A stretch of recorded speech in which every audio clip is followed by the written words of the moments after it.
All right, can you hear me? Okay. I have to pass a little IQ test every week before I come here because my initial screen, when I turn on the computer, has about 35 different entrances for Satsang, depending on which one it was in over the years. So I have to keep trying until I find the one that's current. And if I went afterwards to try to eliminate all those excessive ones that are not being used anymore, I would eliminate everything and I would be for here in hell forever. So, everybody, please email me the link, not now, afterwards, and I'll try to work out a way to fix this. Okay,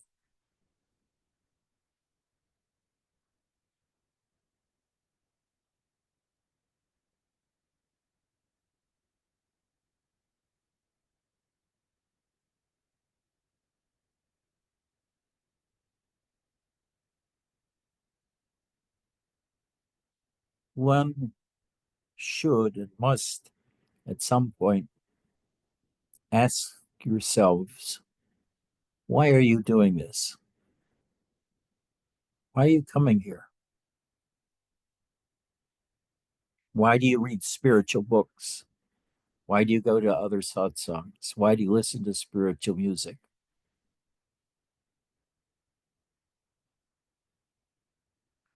And very few people can really honestly answer this because the first thing that comes to their mind is an idea that they could offer as the reason why, but it's really not, they haven't checked their bodies and checked inside the deeper parts of themselves to find out where that pointing towards spirituality is and how it directs your behavior. In order to find it, you have to meditate. Krishnamurti often said at the end of his life that the reason he failed to enlighten the world, so to speak, is that he failed to include meditation as something to be done. He thought if you could just convince the mind that it's all fucked up, everything will be a-okay. And of course, that doesn't work. By the way, this here is from two cancer removal operations I had about a week ago, and it'll be off when I get new skin there. Got another one that isn't somewhere in my head that has to be done yet. But Medicare requires the doctor to do no more than two of these procedures at any one time. And I had three of them.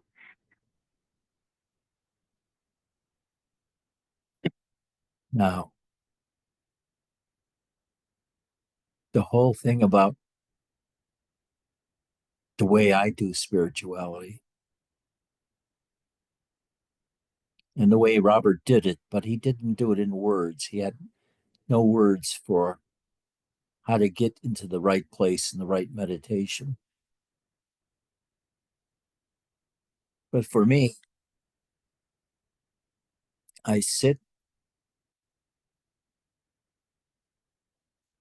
and in my imagination, and with the aid of crossing your eyes, focus your attention inside your forehead, about an inch behind this spot right here between your two eyes.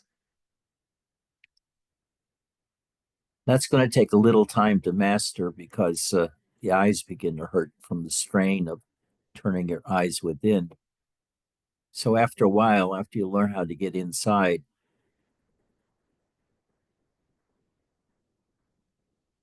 and you're up here, move down to your heart or your stomach. So the center of gravity is not in your mouth or in your face or in the person out there or somebody ringing a doorbell or calling on a phone. But it's right here in you. And after a while, as your mind quiets down,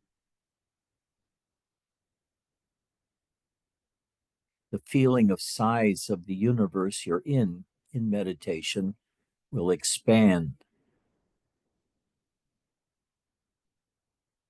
until, when you're really doing it well, there are no boundaries, whatever.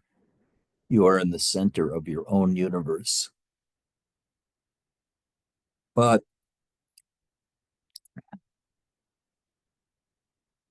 it's much easier to do this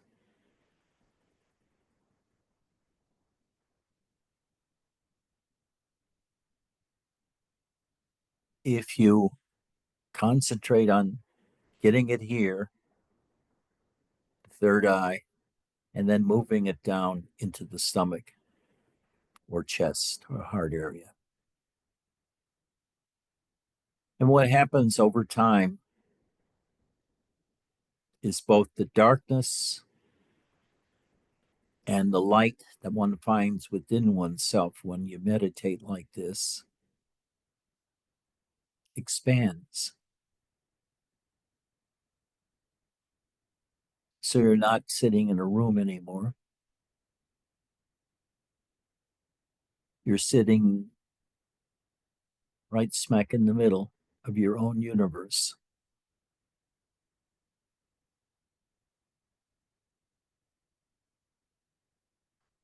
Now, you have to realize this. There's no true external universe, like mine is not truer than yours.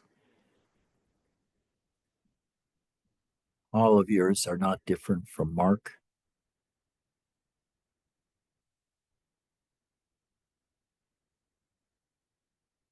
You're centered in yourself. Your whole body and mind becomes the field of exploration instead of outward into the universe. It's inwards towards your body and yourself, so that your attention, when you're meditating,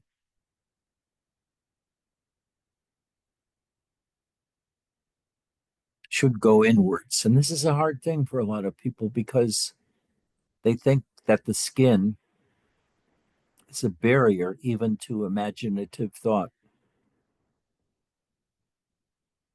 And you're using imaginative thought in order to focus your attention, take it away from outside in the universe to inside to your universe. Now you're exploring your universe by resting in your own self. And the more you practice meditation, the quieter your mind gets, and it's easier to be yourself and to explore yourself.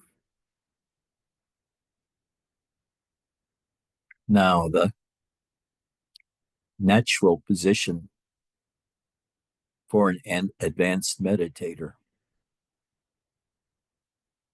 is to be centered in your body, but at the same time, you're centered in the entire universe of your perception.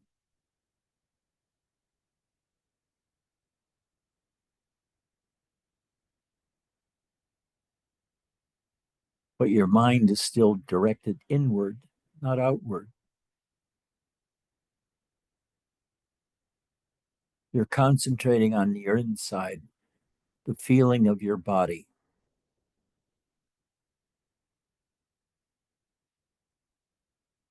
Drop down. Feel your body. Maybe feel any pain on your spine from sitting this way or other thing that bothers you. But constantly turn your attention back again, inwards, towards your heart area, your stomach area. After a while, and it can be a long while, depending on how often you do it and how little you think about it. And that's important. Don't try to imaginatively find the magic way to look inside of yourself in order to be aware of your inner self, because you will use your brain far more than necessary, and it'll destroy your ability to find anything in meditation. Meditation requires a quiet mind so that you can move the focus of your attention around from your lungs down to your genitals, to your stomach, to your forehead. And then relax and feel the size of your own personal universe. Now we know there's an external world, at least that's what we've been taught. So we all already have knowledge of our world, your own world. But that knowledge is not real. It's purely ideas. And the world inside is not a world of ideas, but of perceptions. But if our mind is convinced somehow or another that the inner world is different from the external world, or vice versa, yeah, right, in the technical sense, but in the sense of pursuing meditation to reach maturation of yourself, the attention has to be turned inward and center your attention on the center of mass of your body and sit there doing nothing for 25 minutes or so. I found 25 minutes to be the optimum, because although I can sit longer than that without thinking, matter of fact, going deeper and deeper, generally it's hard to do that as a beginner. And a beginner in meditation is, the first 5 years you're doing it. So turn your attention around, away from the wailing cat.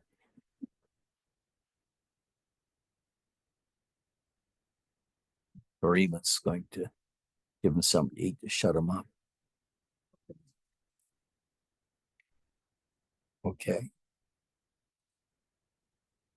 Now put your attention into the center of your body. Don't think. Don't wonder at what you're seeing. Don't explore a momentary irritation you feel near your spine or your shoulder from some sort of muscle tension. And instead relax, which allows your inner world to expand and totally replace the outer world as your dimension of operation. Expand, expand, expand. Go within, go within, go within, go within. Turn your attention around, first towards your head, the third eye, and then move it downwards into the chest or lower. The heart center is a common one used. The problem is you can develop physical problems by overly intense fixation on the heart chakra. So it's better to go a little deeper down to the stomach one, or even the initial one at the bottom of the spine. And find that location. Then shut up. When a thought comes, there are two ways you can do it. Don't touch it, pay no attention to it, or you can cut it down and stop it from arising. It starts to arise and you chop it and you're back into emptiness. But this requires you to be pretty busy for the first 10 or 15 minutes of practice until you get so used to being inside your body, you're more used to it than any other time. Because we all know what we feel like when our eyes are closed. But that changes with the amount of time you spend inside, investigating your inside experiences.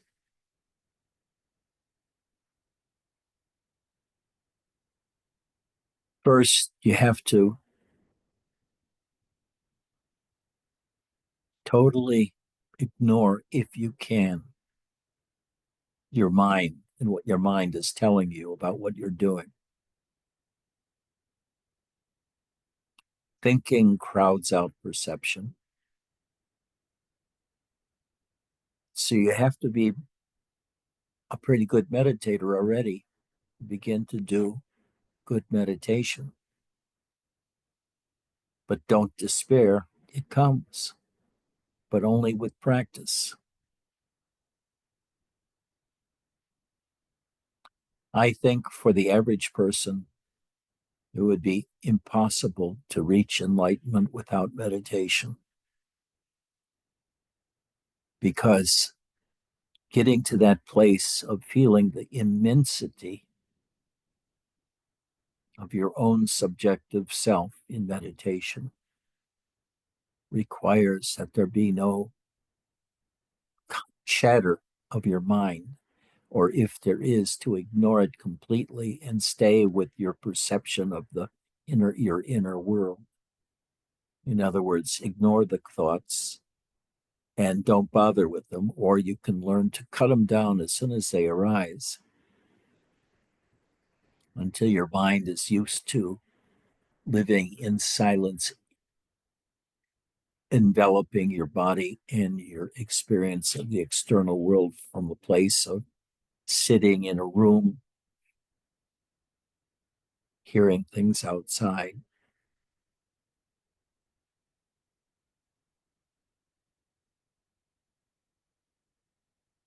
The goal is to acquaint you with emptiness. The emptiness of you in good meditation. That's meditation that is deep enough that it prevents words and ideas and thoughts from arising.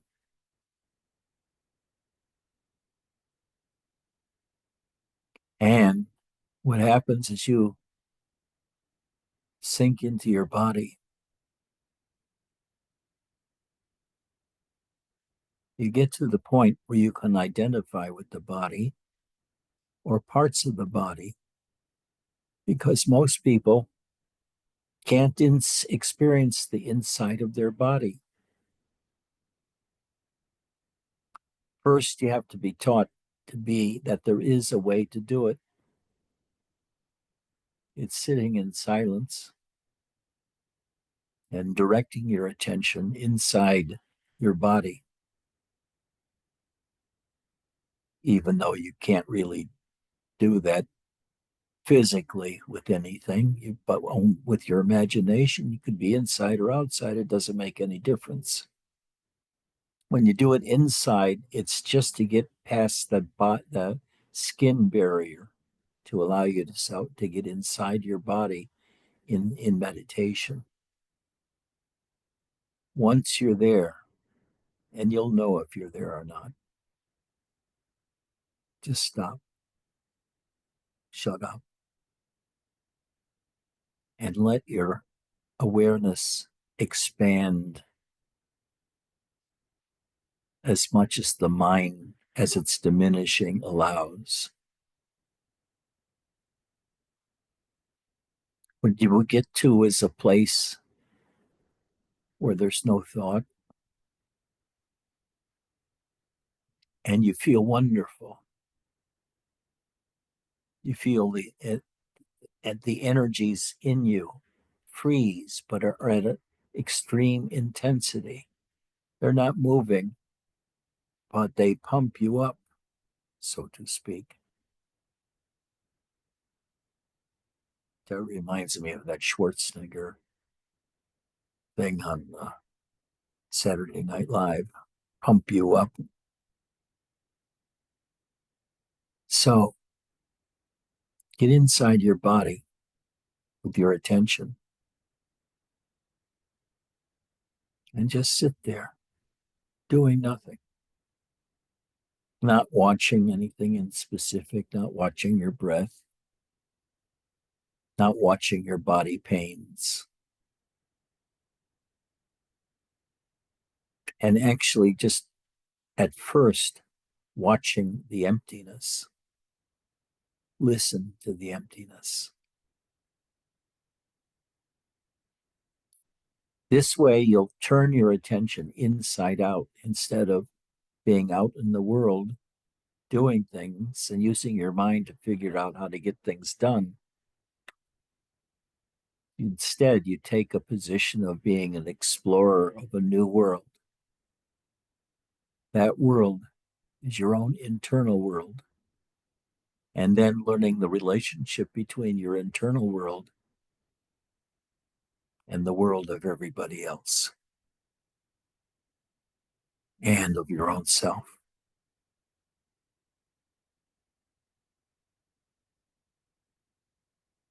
Turn your attention on yourself and stop. That's all you have to do. No thoughts, no work. The only work is to keep your attention inwardly on yourself. Now, it took me at least 5 years to get to that place where I could stay there for an hour, 2 hours, sitting in emptiness. And at some point,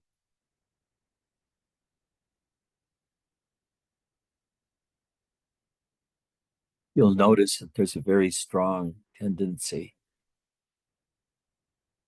for the center of your inner attention to drop out of your head, your mouth, into your heart and into your stomach area.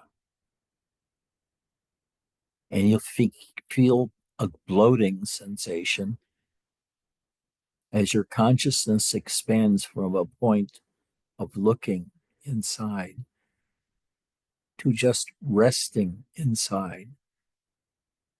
And that's where you want to get, is just resting inside.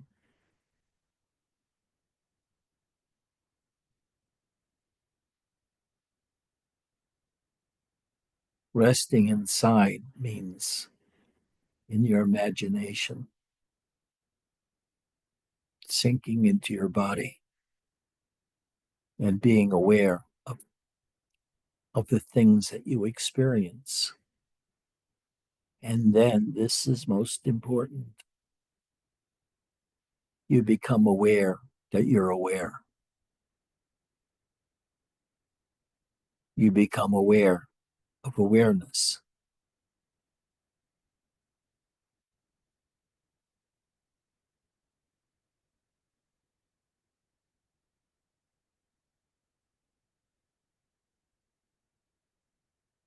And now you have a new thing to watch.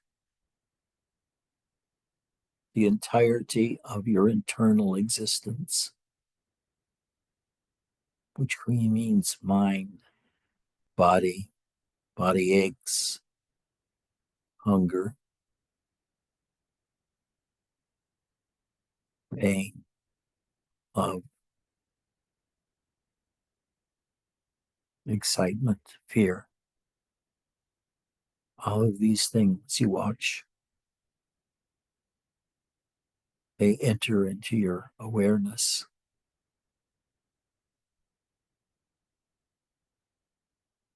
Then you let them go. And eventually the mind grows quiet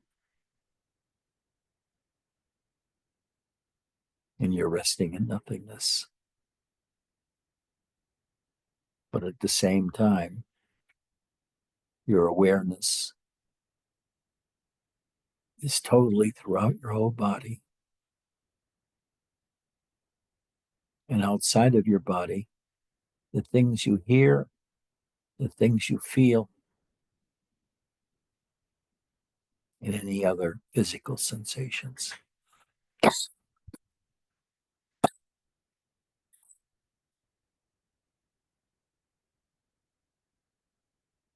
What you're doing now, when you do this, is exploring, beginning to explore your own self, using your own attention, your own ability to discriminate, your own ability to understand that your basic nature is this emptiness, this silence. And the reason it is, you don't hear an announcer say, "This is the truth."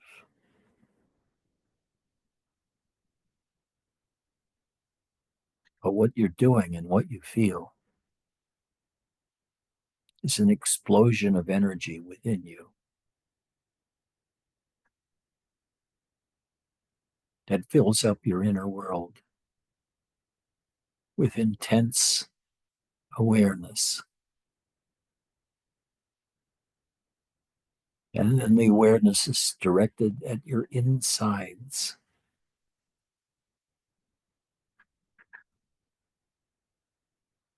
You explore what's going on inside your body, from the pain in your hips and knees from sitting, maybe the pain in your spine from sitting,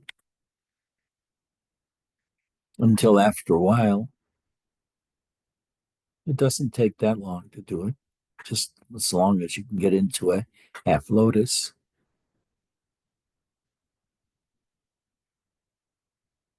When you finally get into a half lotus, or full lotus, with awareness turned within,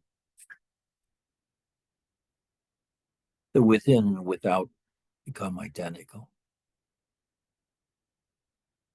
And you're in the center of a universe that's not moving.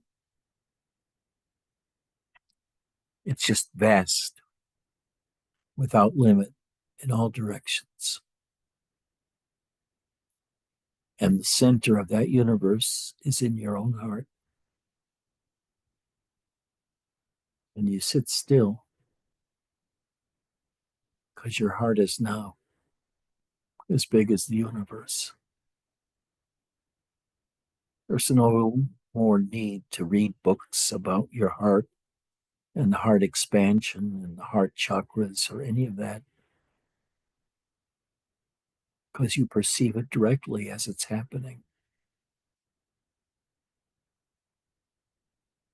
And you begin experiencing things that you've never heard anybody write about, because it's your own private exploration process.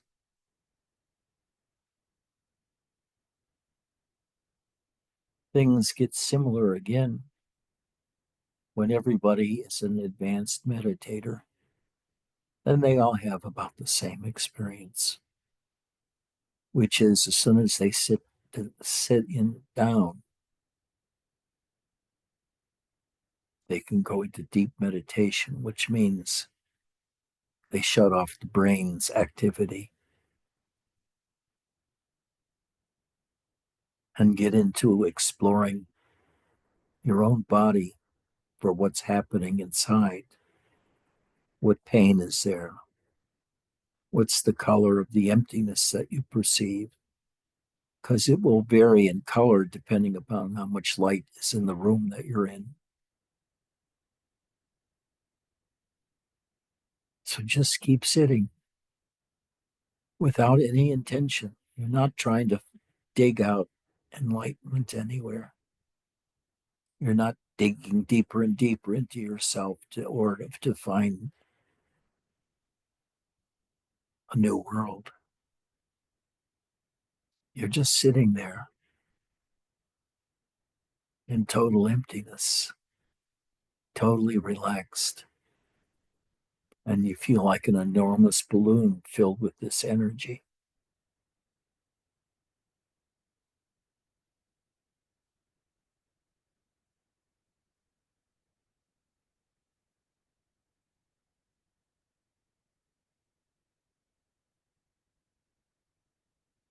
And after a while, the energy experiences aren't very important anymore.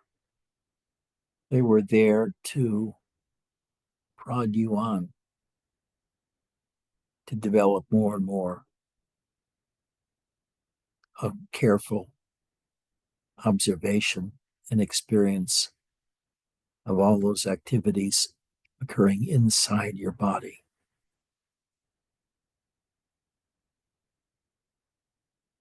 It's really helpful when you have pain in your back or your shoulder or your knees from sitting to be able to use them as objects of meditation. When your knees really, really hurt because you've been in half lotus for 5 minutes or so,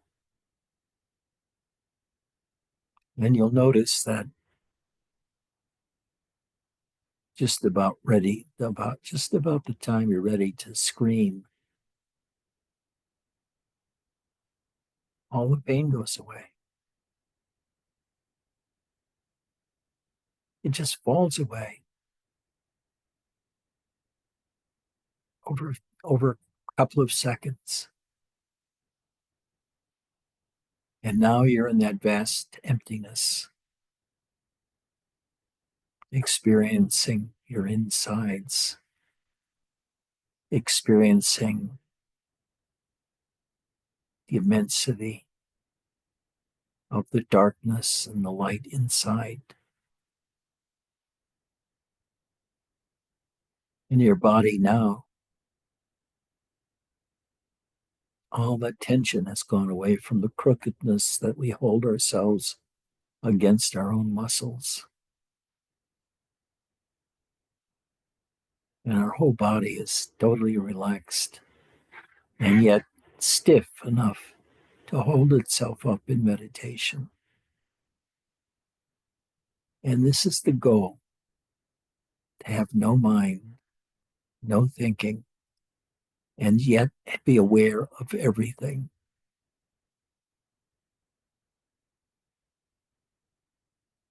But this is aware of everything from inside of you, your own subjectivity, the thoughts, the desires, the physical pains, smells, sounds. I used to have experiences, for example, at Mount Baldy, where the jet planes overhead would capture me, and I would become one of those jets, speeding through infinity, yet still as large as the universe, moving through the universe. Now your meditation is really paying off because it's revealing the silence and the power of your own self, your own awareness, your own consciousness.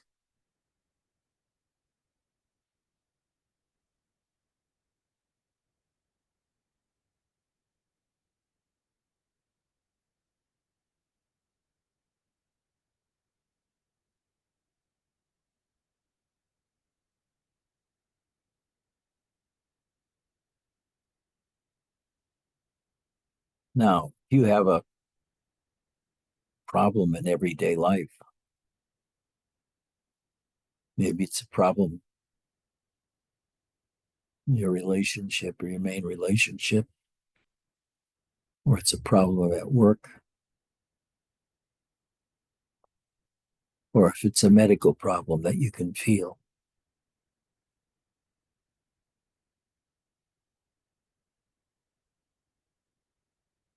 You'll begin to be able to make changes,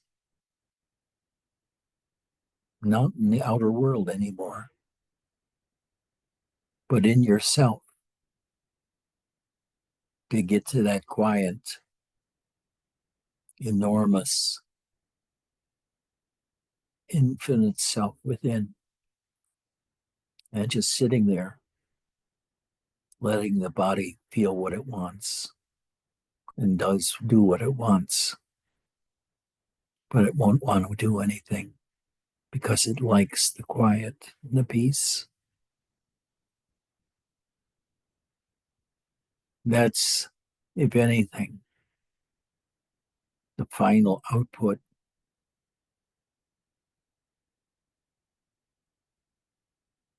The final step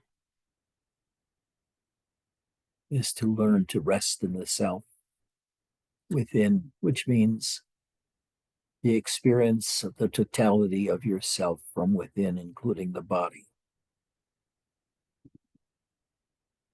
When you're at home in your own body and either not expressing that to others or expressing that to others makes no difference. And you're in a quiet world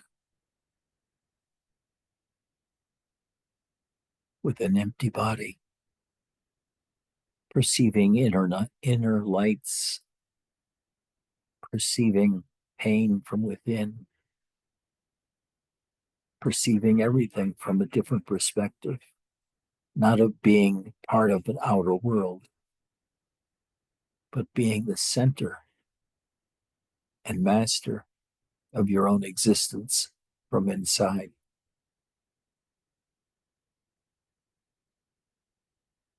This is you. Own it.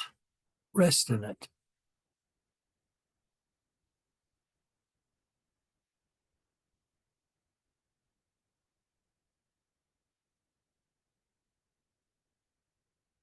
To be able to sit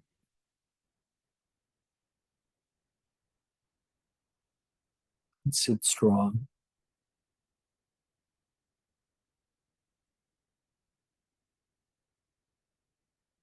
sitting in half lotus or lotus. And if you can't do that, just cross legs until you can get to the place where you can get into lotus. Because once you get into the lotus position or even the half lotus, you'll notice a dramatic change in the energies inside of you, as well as the flexibility of your body. Let's say which is typical for the first 10 minutes of sitting in the Zendo,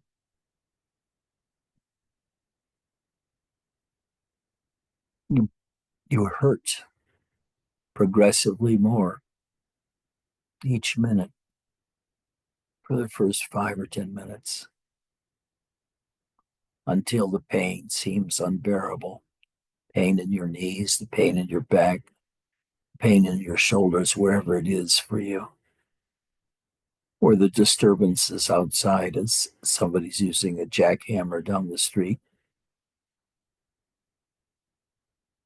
When the novelty of perceiving that wears off, you can go back into doing nothingness, being nothingness.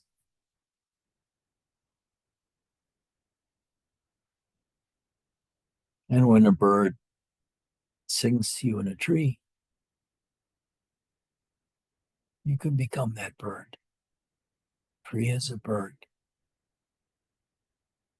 And it'll feel like you've become the bird.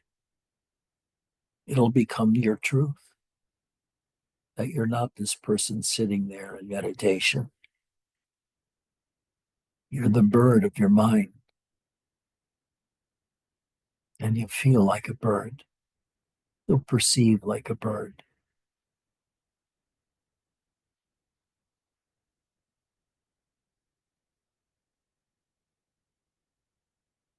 And then you enter emptiness, complete emptiness, where you're no longer aware even of your inner world.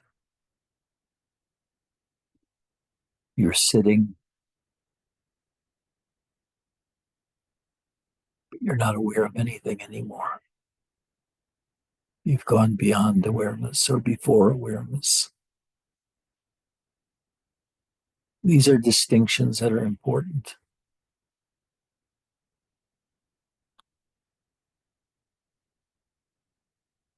You're not just falling asleep. But what is happening is you're learning how it feels to be in the world. Because in good meditation, you're in total peace with yourself and the experiences of yourself, your own body, your own mind, your own meditative experiences. And you can watch them play out, but you're no longer trying to find out why or what. You're just comfortable being yourself, doing nothing.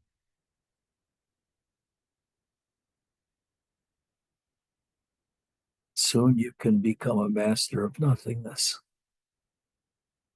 And as Robert would say, good for nothing.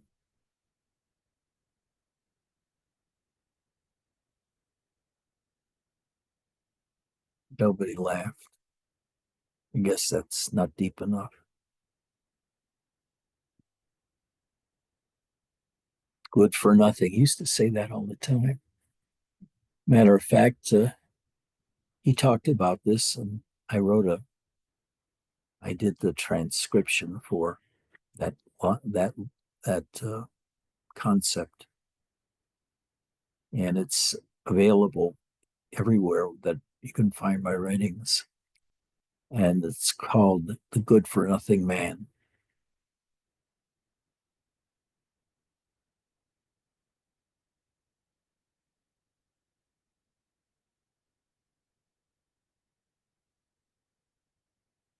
Now,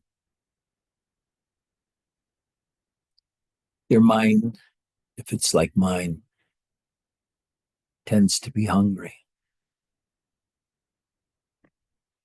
It wants to understand. It wants to know how. It wants to master that inner world. And this is a habit you have to cure it of, because you want to get to a place where you're just sitting by yourself in the quietness of your own experience of self and of the universe. And it's so gentle that there's nothing in focus. Your attention is everywhere. There's no longer an inner or outer, a loud or quiet, of pain or pleasure. There's just a total unity. And in that unity is a perfect balance of you in meditation, feeling yourself from within, learning how, by your motionlessness and your quietness,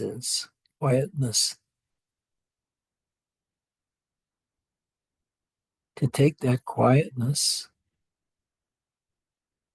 and superimpose it on your everyday world when you come out of meditation.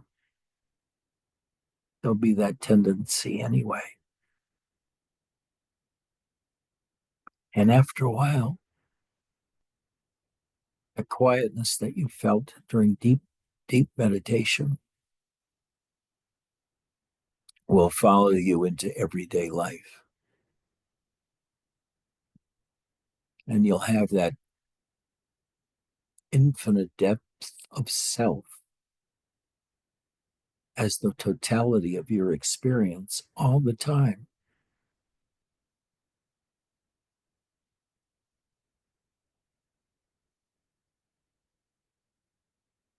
And the thing is, although it's not true, you will feel like the master of your own fate and of your own universe,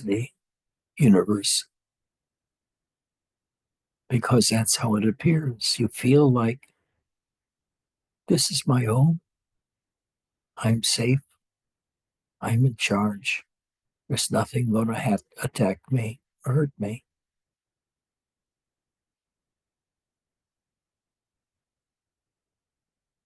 And when you first feel this sense of enormity and of power, all fear leaves you forever.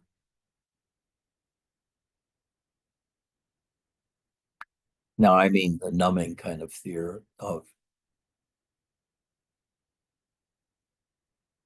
whatever, hunger, starvation, no job, whatever, illness. It won't matter anymore because the self on the inside, after you master meditation and dwell into that self all the time, then your relationship with the world changes 100%.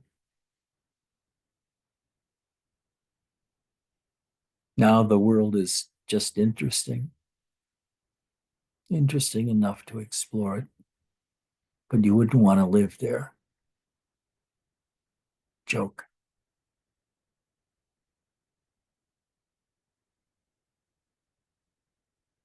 Just rest in yourself. Drop into yourself. Feel yourself. Feel your pains, body pains.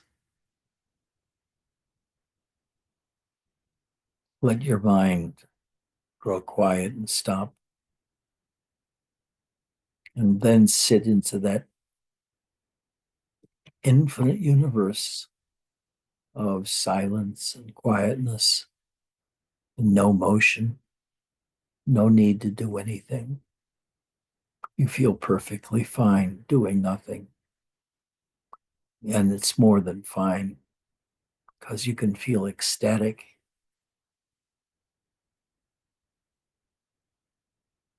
After a while, you don't feel ecstatic anymore. You just feel like you're in the perfect mood and mode, you might say.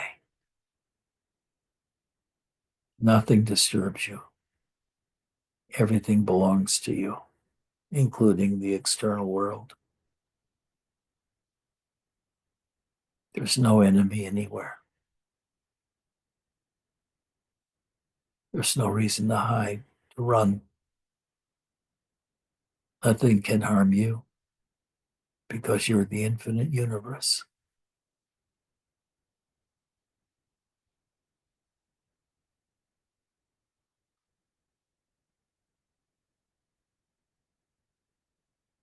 And then you perceive this emptiness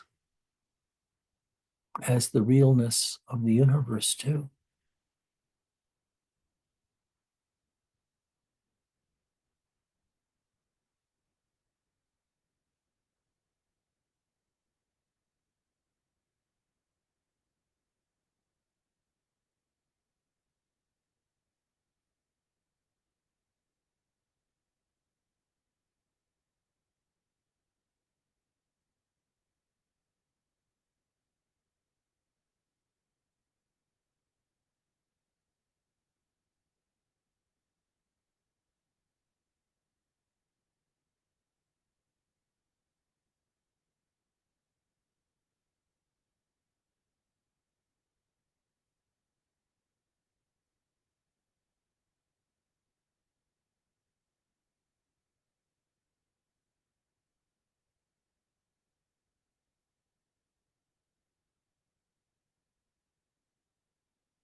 Okay.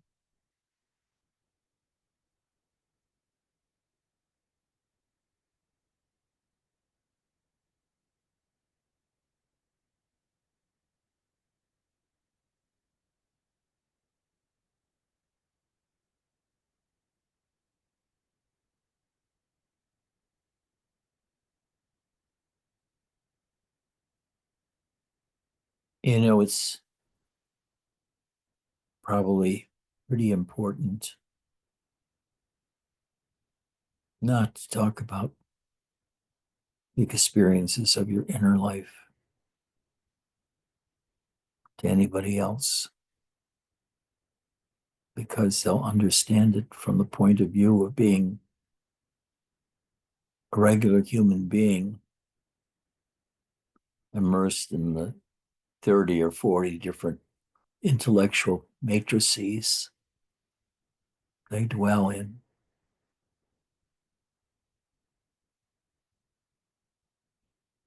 And then they may think what you're talking about is unimaginably hard to attain because my mind is so active. But just enlist your mind as an aid. Throw yourself on its mercy. Or say, God, take this pain away and just let me melt into the universe or some such mantra to help you along.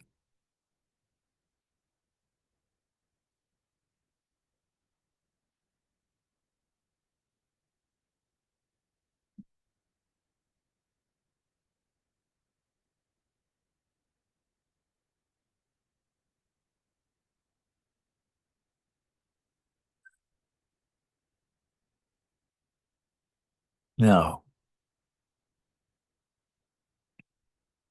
Although I've been talking and thinking and having images moving, my body feels totally fine, very rested, very sensitive, but at the same time, it's both real and not real.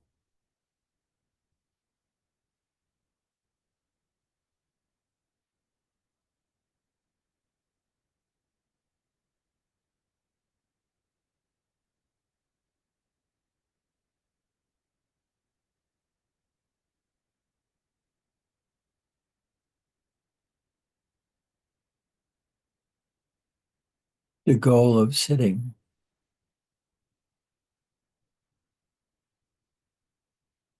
is for you to have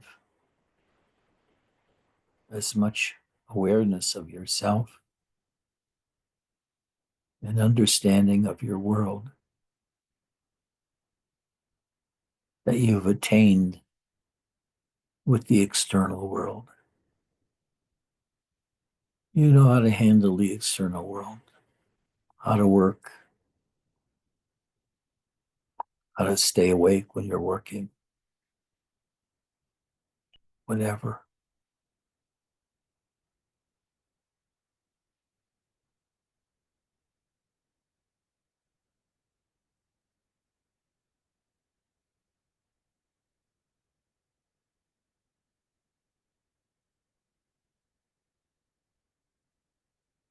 But there will be a tendency to fall out of consciousness, go to sleep.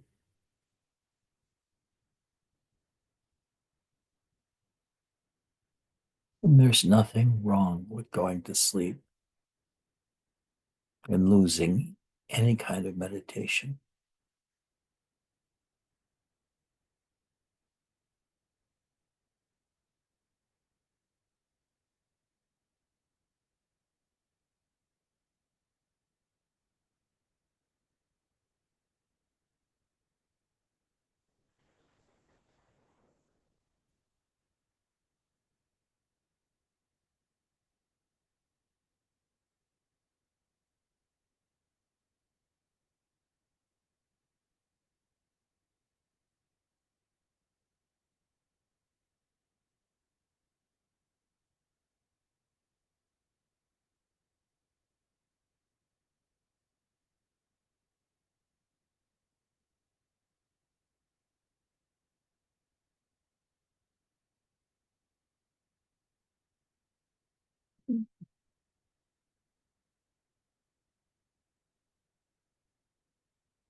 Okay.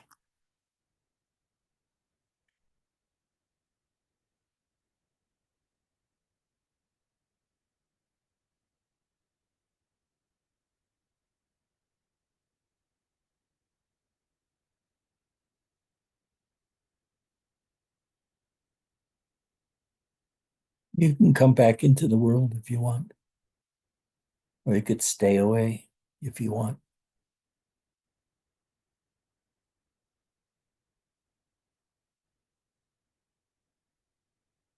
This makes me think that maybe we ought to have a 1-day intensive,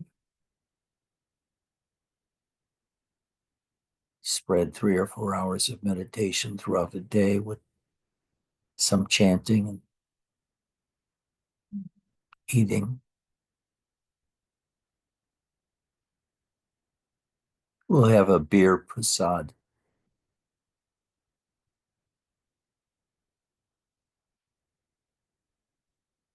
Anybody have any comments or want to share anything? Adam, I love your property. Is it on a golf course?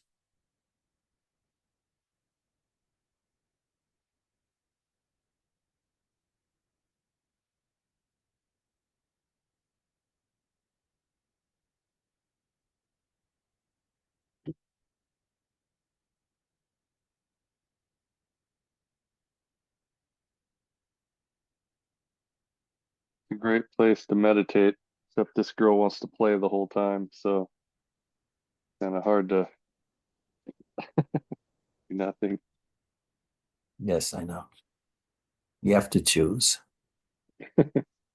Choose the dog.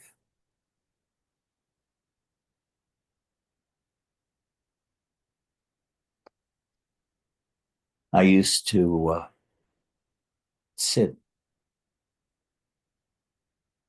on the front porch of my house in various places. I did it in various places where I was living, and be on the front porch for 5 o'clock meditation. And I had a cat that used to sit in my lap when I was in meditation on the porch. It was so sweet. I loved that.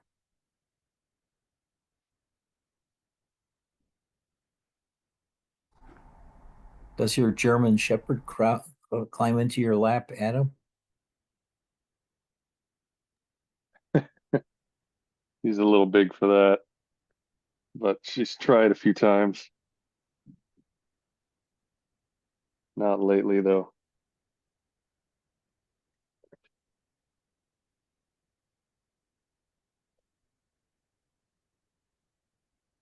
Anybody have anything to say, to share? Yeah, hi Edgy. I'm going to insinuate myself into this recording. Yeah, so just a couple things. One thing is that in your final truth that you gave, the YouTube you gave in January of 2011, which is almost 14 years ago, you said quite a few things that I found quite interesting at this point now for me.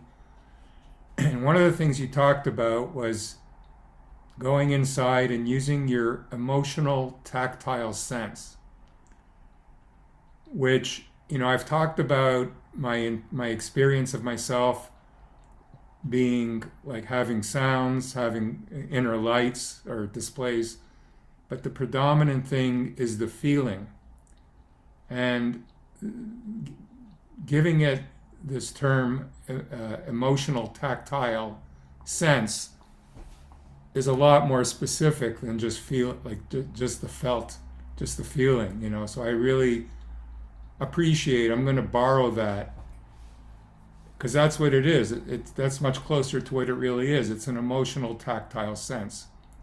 And you've also talked about like with your energetic feelers, feeling into your experience. So that's really the same thing. Yeah.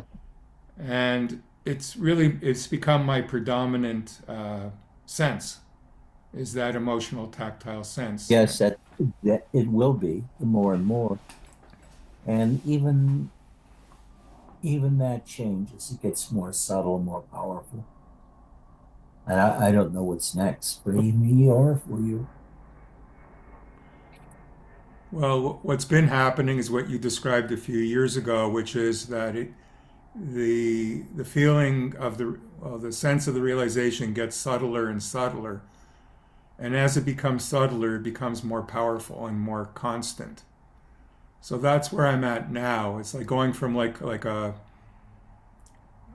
biological kind of oriented sense to more of a gaseous or energy body sense. Like I'm sensing my energies directly as opposed to like through an intermediary of my biology, more directly. It's like I'm touching my experience internally, and I'm like I am it, but I can also touch it. I can also explore the interface between me and the experience, or that there is no gap there, but there's like a point of contact there. Anyway, maybe Very exciting, isn't it? yeah, especially as because it's self-validating. So these experiences, they keep reinforcing themselves. They keep demonstrating, yes, this is it.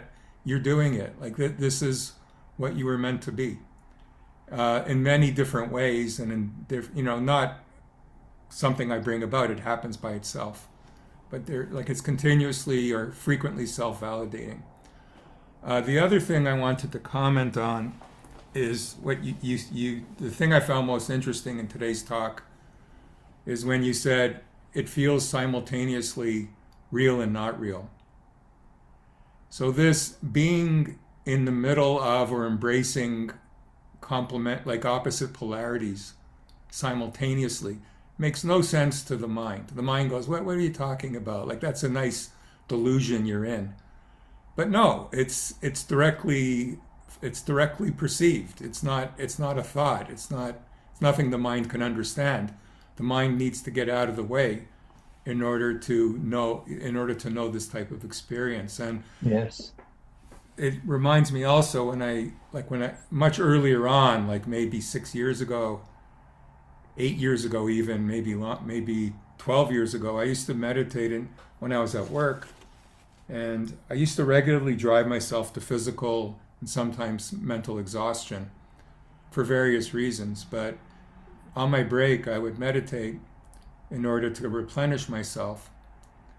And I would get to a place that I was so deep that I felt simultaneously that I was moving very, very fast and that I was totally still at the same time. And that is, again, embracing like two opposite things, but it makes perfect sense as like an energetic or a direct experience rather than as a conceptual thing. Exactly so. Yeah. Exactly so. So I appreciate all that you do and your parsing of this ineffable, indescribable experience in such precise ways as you do it. I'm glad for it because I don't have the ability to put words to this like you do. So I'm going to borrow that, and thank you for all you do, Sure. Edgy. You're free to steal whatever you can. All of you are free to steal whatever you can. It's offered free of charge just because it's such an enormous change from being a normal human being where you're sort of fucked no matter what you do. Here you attain a kind of position of being godlike because nothing really bothers you. The little things don't bother you anymore. Even the big things don't bother you anymore. It's like that koan about the general that conquered a province, and there was a Buddhist monk inside the zendo, and the general stormed into the zendo. And the master did not move. He just stayed in meditation. And this pissed off the general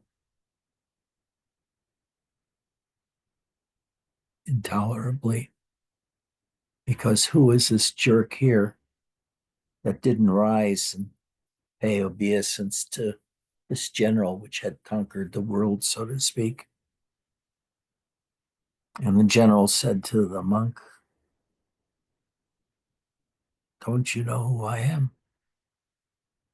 I'm General Zhao. I could cut you into 1,000 pieces and think nothing of it." And the Zen master said, "I'm such and such, and I could be cut into 1,000 pieces without being bothered at all." Now, this is an amazing difference between withholding punishment to a child for something it had done and talking to them instead, or of feeling it out. And this is all about feeling, not about mind or mental ideas, not talking about the dignity of the human spirit or anything like that. It's about very direct perceptions of things and of feelings from within. You get a new world to conquer, which is your own internal self. Most of us really have no idea about our internal selves. We have dreams and we sometimes spend hours reliving them and trying to figure out what they're about, but we don't try in Zen to figure what things are about. We just experience them and let them go. And then after a while, the knowledge comes about what we were experiencing. Because the experience itself has no understanding unless you've given it an understanding. And after a while, you learn there's absolutely nothing to be gained by giving your experience an understanding in words. Absolutely nothing, including meditation experiences.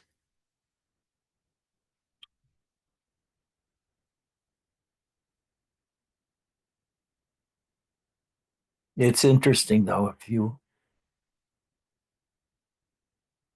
ever wanted to do this, and if someday you're a Zen master in some temple somewhere, and some general is trying to get in, you won't have anything extra to say.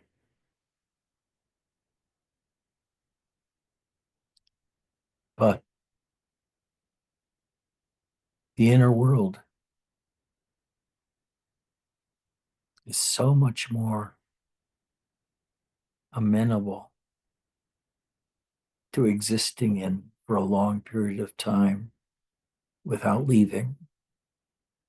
It's not the everyday world of constant interruptions and demands made on your attention by Japanese generals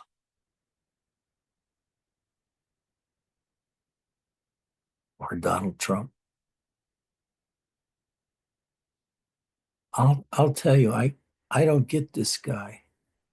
I don't know how anybody votes for him. How he's been voted to be president twice. God, he doesn't seem to have the intelligence to pound a nail into a board. But maybe that's most human beings. think of that as being high intelligence, of being able to figure out how to put a nail into a board and explain it clearly.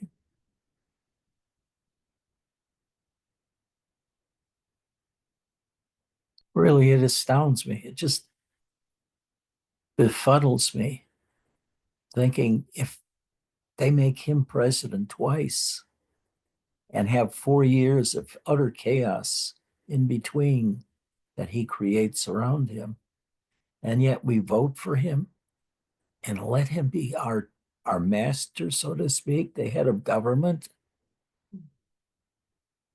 Who the fuck are we anyway? Yeah. Well, I guess I pissed off all the Trump supporters. Who else can I piss off while I'm at it?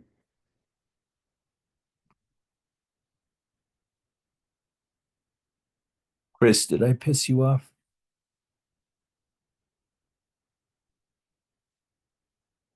Chris is not dignifying that with the response.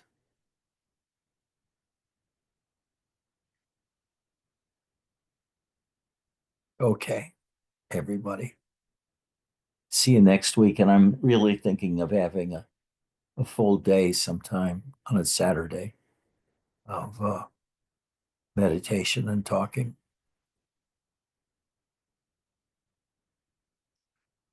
There are predictions based on the astrology. I couldn't read it. Time.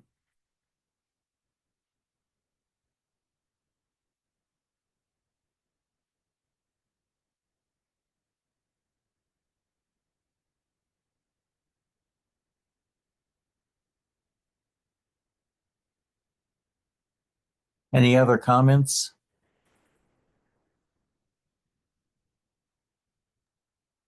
Questions? Hey, Ed, this is Chris. What title would you like to give this recording for when I post it on Meditation. meditation? Okay. Or you can even call it Master Key to Complete Meditation or something like that. Fancy it up a bit. Okay.